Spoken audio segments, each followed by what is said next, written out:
Hello and welcome to this episode of Conscious Design. My name is Ian Peterman, a host of this and author of Conscious Design book. And today I'm excited to have Jasmine Utter. She's the GM of Americas for Scandinavian Airlines, and we'll be talking about sustainability, which is a huge topic for all airlines, and what that means for you guys. So welcome to the show. Thank you so much. Thanks for inviting me. Yeah, absolutely. Well, we met at an event in DC talking about packaging specifically, how that impacts, which I hadn't even thought of, like the weights and things like that. But bigger step in talking about all the sustainable things, there's this big goal I just mentioned, net zero by 2050, which is great. We should have that. What does that mean for you guys? What does that look like? Are you guys approaching a target like that? And I should say that, I wish I could take credit that, we're the only ones, but it's an industry standard to get to net zero CO2 emissions by 2050. I think the entire industry takes this very seriously. And I just want to point out that today, only about 2 to 3% that comes from the airline industry of the global emissions. And that may not sound like a lot, but it's going to increase. And the reason why it's going to increase is because, A, we're buying more stuff online. B is because growing or developing countries will adopt the same behaviors that we have. They will travel more. And I'm talking about countries like India, China, and Brazil. So if nothing is done, it looks like the emissions will increase to up to 25%, which is super scary. So we really need to address this aggressively, I should say. So we've subscribed to the industry goal. Being an airline, 95% roughly of our emissions come from the operations. So that's the aircraft and the fuel. So as a first step, we've invested in a new fleet. So that's very capital intensive. That requires a lot of capital. So for short haul, we have replaced most of our aircraft to Airbus Neos. And for long haul, we replaced quite a few, to be either Airbus 350s or Airbus 321 long ranges. So right now, I think 80+% of our fleet has been replaced. So we have the youngest or one of the youngest and most modern fleets of all the European carriers as a consequence. So that is, based on today's technology, what we can do with what's available today. And already doing that will reduce the emissions by up to 20, maybe up to 30%, depending on aircraft type. So that's a significant reduction. So the second thing that one can do is to look at the fuel. And what one can do with today's engines and today's aircraft is to try to use as much sustainable aviation fuel as possible. The advantage with that, there are several advantages. One is that it reduces emissions significantly with up to 80% over its life cycle. And also, it shouldn't have any negative impact on water or land use and all that stuff. The other advantage is that it doesn't require any change in infrastructure. So it can be transported the same way, it can be fueled the same way. It has chemical components, or say a chemical structure, I should say, as fossil fuel. So you can just put it in today's engines. And today it's possible that our engines are certified to fly with up to 50% SAF, so the rest of it would be traditional fossil fuel. The problem is that there isn't that much available. So we only fly with a few percentages today. We would like to fly with up to 50%, but there isn't enough produced. And there isn't enough fossil material today to produce what is needed, not just for the airline industry, but the transportation industry, whether it be trucks or ships, but also for your average consumer. We all need to change. So then you can start looking into synthetic fuel, which is great. So it has the same kind of components, if you will, or chemical structure, but it's synthetically produced. So again, it's going to have all the same benefits, but it's, say, more readily available than the virgin fuel. But again, there's not enough. And we're not the only ones, it's the entire industry. So, here and now, changing the aircraft and changing the fuel is what can be done. But we have to look at other options if we're really going to reach that goal. So that means, different type of aircraft. fundamentally. So for us, what we've done is we've partnered up with a Swedish company called Heart Technologies, and they are building the first electric aircraft. It's only going to be used for short haul, because I think the biggest version they have is either, I think, 30 seats or maybe 45. I'm not sure. I think they have two versions. So it's only going to be shorter distances, so domestic within Scandinavia. And that's already 2028. So we actually sold out the first flight. We opened it up for ticket sales a few months ago, and it sold out in, I think it was 2 minutes. Yeah. People want it. So people want it. Yeah, absolutely. So it's in production. It's under development, let's say. There are like hybrids or mock-ups available of this aircraft. So that's the first step. But we're in a market that's far away from Scandinavia, so we need much bigger aircraft. So that's probably going to be something that's run with hydrogen. That's a little bit different. So just 2 weeks ago, approximately, we announced a collaboration with Airbus, the Swedish energy company, the Swedish Aviation Authority, and the Norwegian Aviation Authority to look into what it mean if we were to switch over to hydrogen. What would that mean for the infrastructure? The timetable right now is 2035 for a hydrogen aircraft.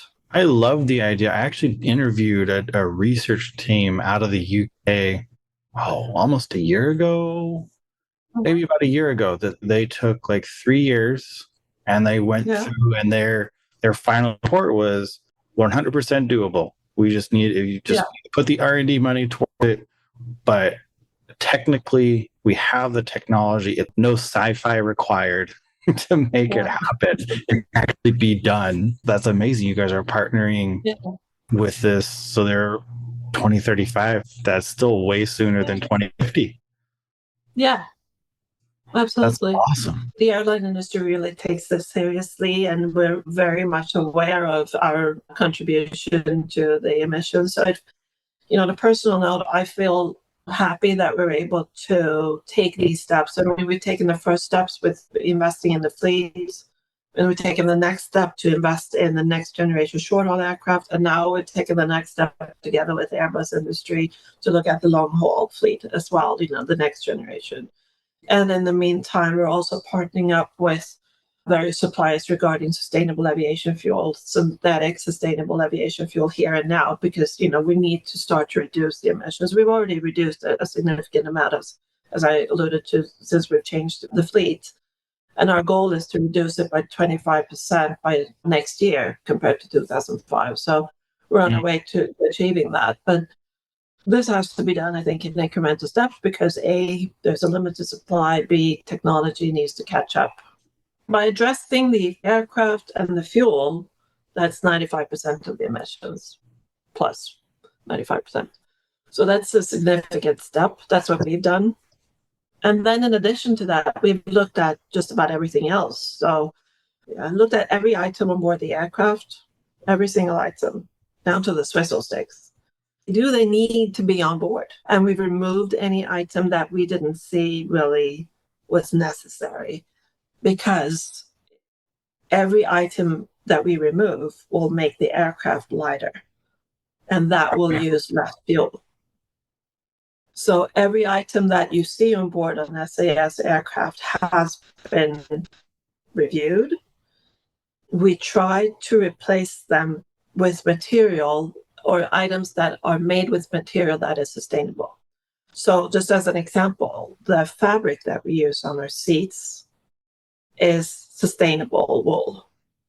Amazing. We replace all that, yeah. So, and they're cleaned with a cleaning material that is biodegradable, that we've developed together with a partner.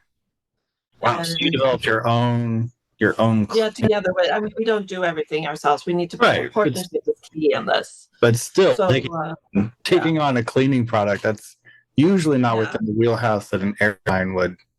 No, but even look at. If you're serious about it, you have to. That's amazing. Yeah, we did away with tax-free some years ago, lighter, but also people buy everything online these days. They're not buying stuff on board an aircraft anymore. We've looked at all the food items. We've looked at, everything, USB ports, everything has been looked at. The crew, the pilots in the old days, they used to carry all this, heavy stuff, all their checklists and everything. Now everything is in an iPad. So, everything has been reviewed. So less material, whatever is on board is sustainable, and less items on board. You guys have been customized. I mean, you bought this new fleet of planes. It wasn't just what the manufacturer made. You guys were going through and replacing the seat material and USBs and things like that as well, down really customizing the way for those planes as well. We also looked at, what else is there? So at an airport, when you've gone on board an aircraft and you're waiting for the pushback, you will see vehicles driving around. The SAS vehicles, with one or two exceptions, have been replaced from fuel vehicles to electric. So that's one thing. In our office, we've done everything we can. Also in the administration, so we have like the light turns off automatically. We use recyclable material in the office. Everything is it's not just paper cups are removed and we bring our own stuff, but also we separate all the waste. And at the technical basis where we do maintenance of our aircraft, it's the same. We basically have no heat because everything is powered by the lighting, so we can reduce the use of heating, and we recycle there as well and separate the waste at the technical maintenance, everything. So everything has been basically reviewed, everything. And of course, we do all the evaluations, whether they be ISO standards or other standards as well, to make sure that we have all the management tools and everything in place so we're compliant. That's amazing. Yeah, there's so much. We just think about what's the plane, right? But there's so much, like what you just mentioned, the vehicles, all those support vehicles. There's a lot of fuel that gets burned on the ground just getting the plane ready. Planes can't reverse, so you have to use a vehicle to push them back. There is a vehicle involved. So if that is electric, it's also better because the engines will not be on at that time. So there's no emission from the aircraft. So if the car then or the vehicle that pushes the aircraft, and if that's run by electric instead of fossil.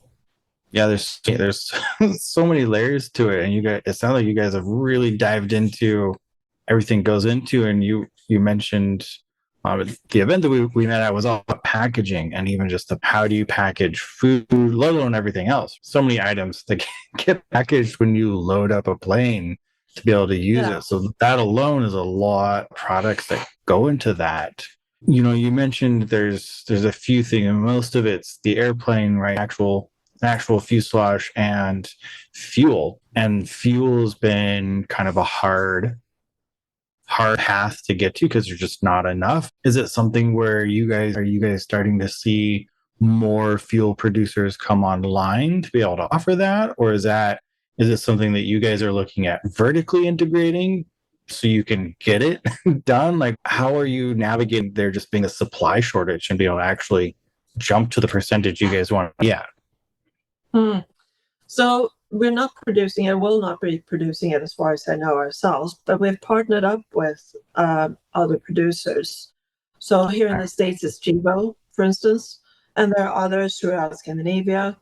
But I have to say also here in the States with the Inflation Reduction Act and the incentive with tax discounts or tax incentives for producers of SAF, we believe that that's a good way to move forward when it comes to increasing the production of SAF.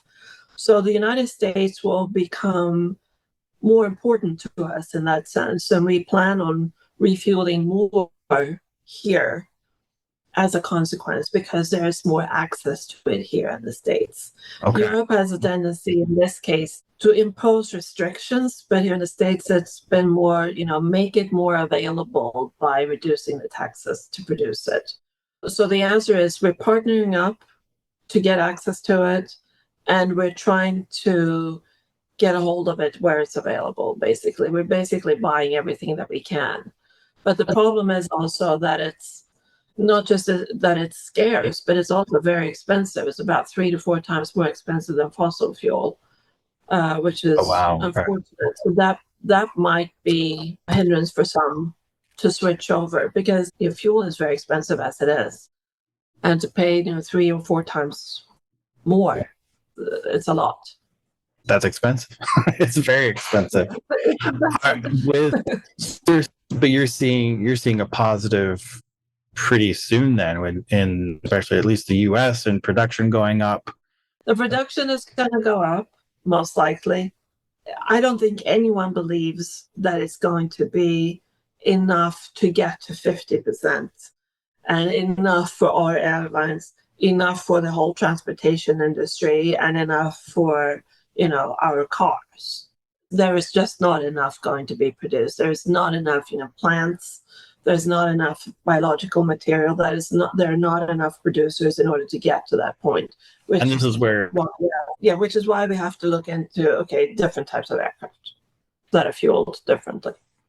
Hey, it's Ian here. So glad you're enjoying this episode of Conscious Design. If you want the full scoop on conscious design, what it is, how we do it, how you can do it, then check out our book. We wrote it so creative entrepreneurs like you can code social and environmental responsibility right into your brand's DNA. You can download the first chapter for free. Link is in the description. Enjoy the rest of the episode. Don't forget to like, subscribe, and share. Right. So what you're seeing is that these biofuels and these other options they're great, but long term, with how quickly air travel will increase, because jumping from 1% to 2% to 25%, that's massive growth in the next to 2050. And also, and I think also that, if the pandemic taught us anything, or I think there were a lot of learning from the pandemic, but one of them was that people are not willing to give up travel. So expect people to change their behavior. It's not going to happen. I mean, there was I'm originally from Sweden, and there was a big movement in Sweden that people shouldn't be flying, and it's a bad thing to fly. And some people are starting to change their behavior because of it, and took the trains and all that. And it takes forever depending on where you're going and everything. But then the pandemic hit, and everyone was locked down for I don't know how long. And then once we got out of it, people didn't care one iota about sustainability. They just wanted to go somewhere else because they've been locked in for 2 years, whatever. So, and it's not really bounced back since. People are still, really dying to travel. So I don't think that that's going to change. And I think also, if you look at it from a more philosophical point of view, I think it's probably good for mankind that we do travel, that we meet each other, that we interact with people from different cultures and backgrounds, and yes, it probably help with the whole, understanding between different groups of people, different nations, and all that. So I think, it does a lot of good, right, but it has to be done in a different way. We need to be able to get from place to place. Yes. But better. Yeah. You brought up and it's all of us to change our behavior. Yeah, and I think you brought up a good point of how there's developing economies, right? There's even just taking a look at Africa, there's a lot of developing economies, and people, as those economies grow, people get money. As they have more disposable income, they will want to fly more and go visit places. Yeah. They want to leave their continent, check out other cultures, other very different areas. Our lifestyle, and I don't blame them. And we can't tell them, no, you can't do it, because we've been doing this for so long. We just need to make sure that we do it different than we've done for many years. None of us can continue in the way that we have. But to say to people, no, you can't fly, that's not the answer. It's not going to work. People won't accept that. So we just need to make sure they can do it so sustainably. So, yeah. Well, I love that. I think it's, there's been a lot of focus on, just reduce. Yeah.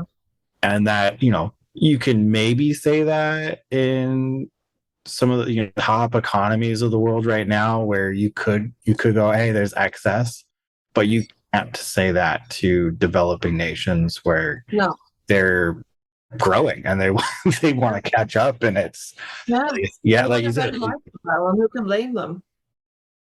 Yeah, I mean, I would too. Like, why would we want to go backwards?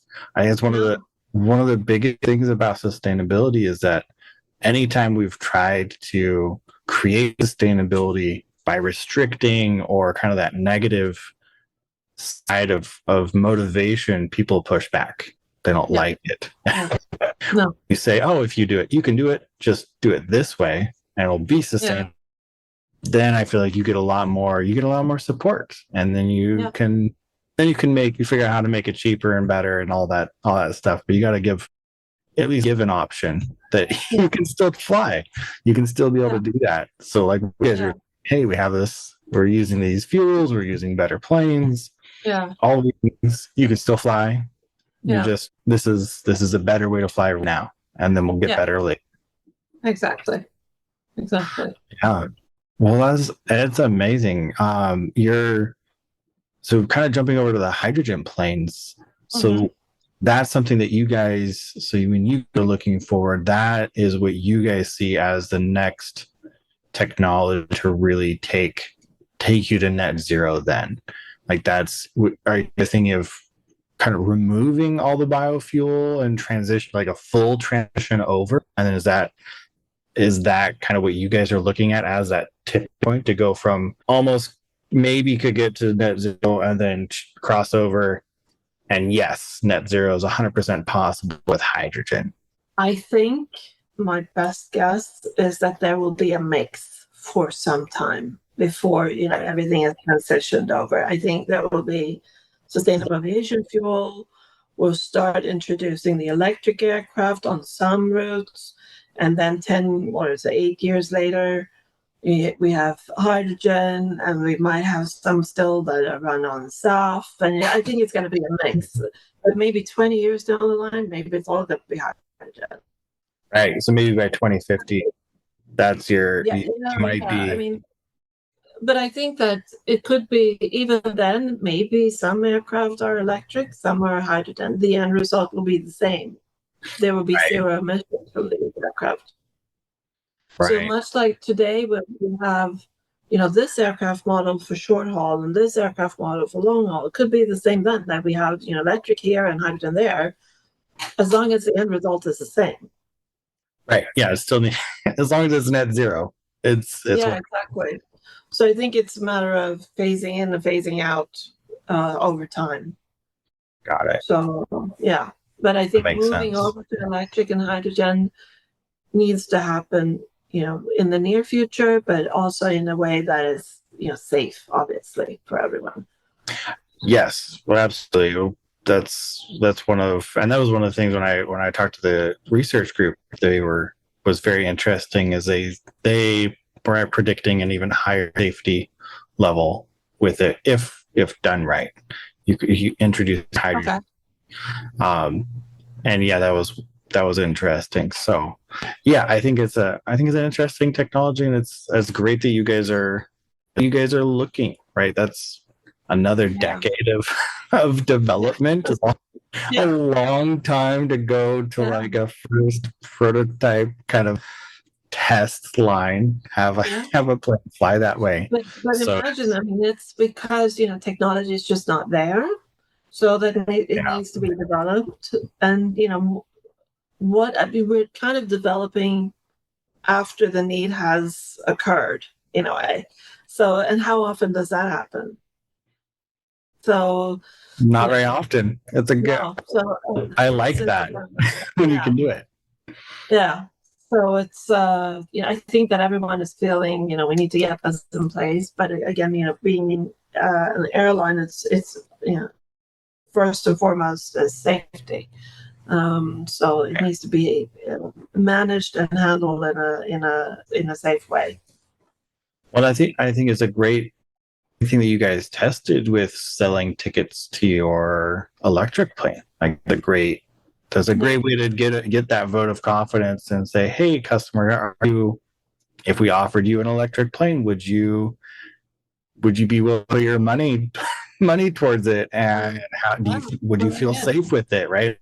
That's a huge public perspective and Yeah. on things. So, which is great. I'm super excited to hear that that was a sold out in 2 minutes. That's pretty solid. Yes, just something. There's what else gets sold out that fast? Maybe some Taylor Swift concerts ticket. Yeah, maybe, but it's hard on us. So It puts it up there. It puts it up there. That's fantastic. I Well, have to say the reactions to the news the other day regarding the partnership and the hydrogen aircraft was incredibly positive. So I think that there is that's good. a willingness and an interest out there. So not just for electric, but also hydrogen. Well, I feel like hydrogen's kind of been floating out there for a little while, and people have gotten kind of used to it. What is it? I think it's Toyota has a hydrogen car that you can. Okay. You can. I think you can only get it in a couple of cities because that's where hydrogen. You can actually buy hydrogen. Yeah, Right? that's an example. But it's groundwork, right? You gotta make sure people actually buy it before you invest in, because it is an infrastructure change. You can't just throw hydrogen in a gas tank and have it work. Exactly. The other day I drove my first Tesla, and that was it felt great. So I drove quite a while, and I could drive in a sustainable way. But then finding a place, where do I charge it? And that's more difficult than finding a traditional gas station, obviously. Yes. But it's that's I think the biggest downside, and plus it takes a long time to charge power. Yes. So there's still some hurdles, some work that needs to be done, and I think that is true for the transformation that we're in as a society right now, to transform into something more sustainable. It's going to take us some time to get to a point where it's both sustainable and on the level that we're used to. Yeah, it's something that just as long as you make sure it's as easy, then it becomes easy. Like the easier you make for the consumer to be able to switch over. I think I was talking to someone about this, and it's the change has to be convenient and easy, and if you do that, then it's easy. It's easy for everyone. If the customer, they almost shouldn't know the difference, right, between the sustainable version and the unsustainable version, because their experience should be the same. Yeah. Only they'll know, other than knowing this one's sustainable, and we're improving other things. It's important. Yeah. Well, this has been a great conversation. I'm really excited about everything you guys are doing. You guys seem to have checked every single box, diving through all the things you could possibly do, which is an incredible feat. I didn't cover the food and beverage section. Do you want me to go through that as well? Yeah. Let's talk about food and beverage. Because that's actually a big part as well. Okay. So we have, as part of this transition over to net zero emissions, food is a big part of that. Plus, we carry a lot of food and beverage on board our aircraft. So one of the things that we've done is to look at, what kind of food is it? So we've changed to organic and locally produced, so that we don't have to transport the food for, longer distances for it to be able to be loaded onto the aircraft. So that's one thing. So we have more healthy and, as I said, locally produced, and the packaging has been changed. So again, we've reviewed all the items on the tray and removed some things. I don't think that any customer noticed that we removed some things, because, and it's just there. And again, that extra salt and pepper shaker, whatever it is, it adds up after a while. And then, so the whole packaging was reviewed as well, and we've changed the material and removed everything that wasn't necessary. And by doing that, we've reduced the amount of plastic that was used with over 50 tons per year. That's a significant amount.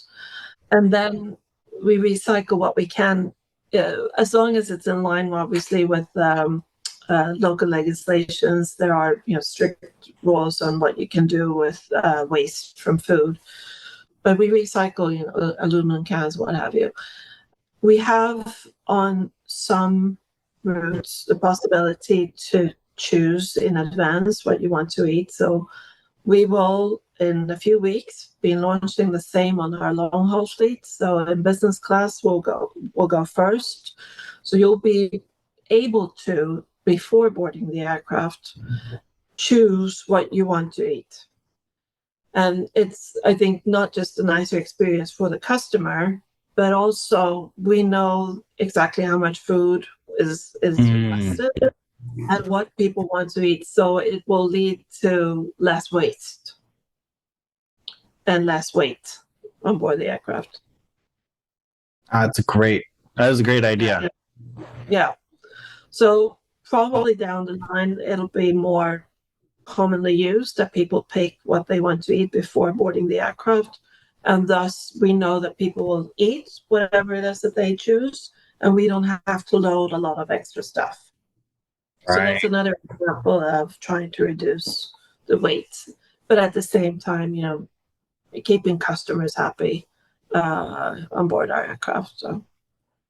Right. Oh, I love that. It's definitely, I feel like that's a better experience being able to pick beforehand. And then you know what you're going to get, and you don't have to worry about all of the one dish running out on the plane because you're the last one to order. Exactly. Now you have one option anyway. So that, I love that idea. Definitely more efficient for everyone, really. Yeah. I think so. So it's a good combination between customer satisfaction and sustainability. So, win-win for everyone, basically. Amazing. Before we wrap up, is there anything, I love that you brought up the food part. Is there anything else that you want to mention or talk about? So, I can just mention that, by choosing SAS is a good choice for sustainability. If that's, one of your key components, it's a good product that we have, irrespective of if you believe in sustainability or not. But if you want to make it even more sustainable, you can buy sustainable aviation fuel. If you buy your ticket on our webpage, you can buy blocks of sustainable aviation fuel. So we sell them in blocks of 20 minutes, and they're $10 each. So that's, one way to contribute even more.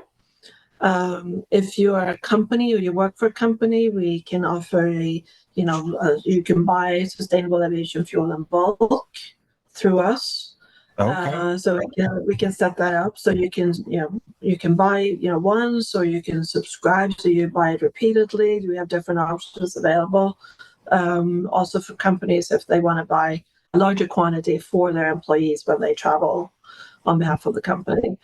And also, if you're a member of our loyalty program, we will automatically offset. It's not the same thing as reducing, but it's still, a small step in the right direction.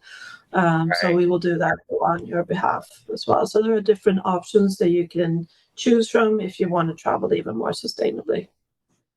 That's awesome. It's always good to have options. Yeah. Perfect. Well, I really appreciate your time being on this and being able to talk about everything you guys are doing. It's great to hear you guys definitely looking at the long term, which is important to hit that goal. And it sounds like you guys are well on your way and able to be able to achieve it relatively, I easy. think so. It sounds like a simple plan now that we laid it out. It'll be hard. It'll be a lot of work to get, but it's, seems easy at the surface, at least. A clear path. Maybe that's a better way to do it. Yeah, a clear path is a good description. Which is good. I think it's a massive change from 10 years ago when it was more of a, I don't know how we're going to achieve it. So well, perfect. And for everyone on the show, you guys can obviously find you guys. What is the best way to find your guys' website and any way to reach out about sustainability or anything like that? So if you want to just book a ticket on SAS, you can go to a travel agent, or our webpage is flysas.com, which is where you can book tickets. If you want to read more about what we're doing and our strategy and our goals and all that stuff, sasgroup.net is the place to go. Perfect. And we'll make sure those, for everyone listening, those links will be in the description too. So you can just click those. And again, thank you so much for taking the time. Really appreciate it, Jasmine. Thank you so much. Hey there. Thanks for joining us for this episode. I hope that you're enjoying the content we're putting out. If you're looking for more ways to learn about this, to get involved, create your own consciously designed products, there's a couple ways that you can do that. First is our book, Conscious Design, which you'll find a link to in the description of this episode. Please check that out. Go over quite a bit of information, what the process is, how I've applied it to product design, and some really great examples of companies out there that are doing really great work, some of whom you have seen on this podcast. The other way is our course, 4 Weeks to Launch, where I peel back the curtain on how to develop a product start to finish in a way that can create positive impact rather than any negative ones. So please check that out. That is a great resource. That will also be linked in the description as well. And see you on the next one.